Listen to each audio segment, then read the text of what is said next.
মহারাজা বীর বিক্রম কিশোর মালিক বাহাদুর দেববর্মনের 118তম জন্মজয়ন্তী বিশেষ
জন্ম 19 আগস্ট 1908 সালে হয়েছিল।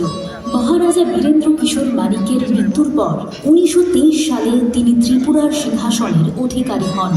নাবালক থাকায় পরবর্তী সময়ে 1928 সালে শাস্ত্রীয় বিধি অনুসারে মহা সমারোহে তাঁর রাজ্যাভিষেক হয়।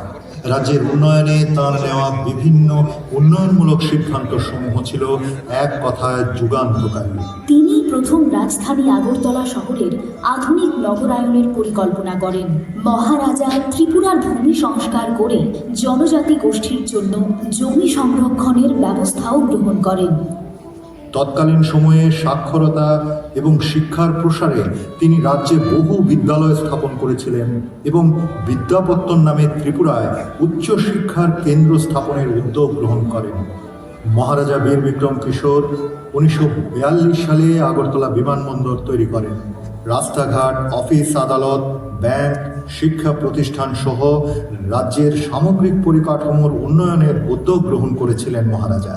তাঁর শাসনকালে নির্মিত নীরমহল উন্নত বাস্তুকলার এক সুনিদর্শন, যা এই সময়ে পর্যটকদের আকর্ষণের কেন্দ্রবিন্দু।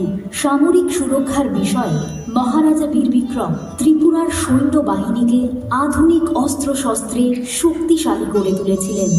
সংস্কৃতির ক্ষেত্রেও তাঁর ছিল সমান আগ্রহ।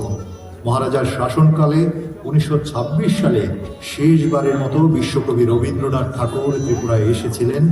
মহারাজা বীরচন্দ্র থেকে মহারাজা বীর বিক্রম কিশোর পর্যন্ত সকলেই ছিলেন রবীন্দ্রানুরাগী। মহারাজা বীর বিক্রম কবিগুরুকে ভারত ভাস্কর উপাধিতেও ভূষিত করেন।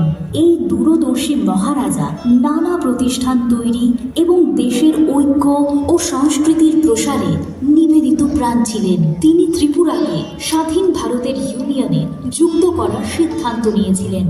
বর্তমান রাজ্য সরকার নবকলেবরে আন্তর্জাতিক মানে সজ্জিত আগরতলা বিমানবন্দরের নাম পরিবর্তন করে মহারাজা বীর বিক্রম বিমানবন্দর নামে নামাঙ্কিত করে।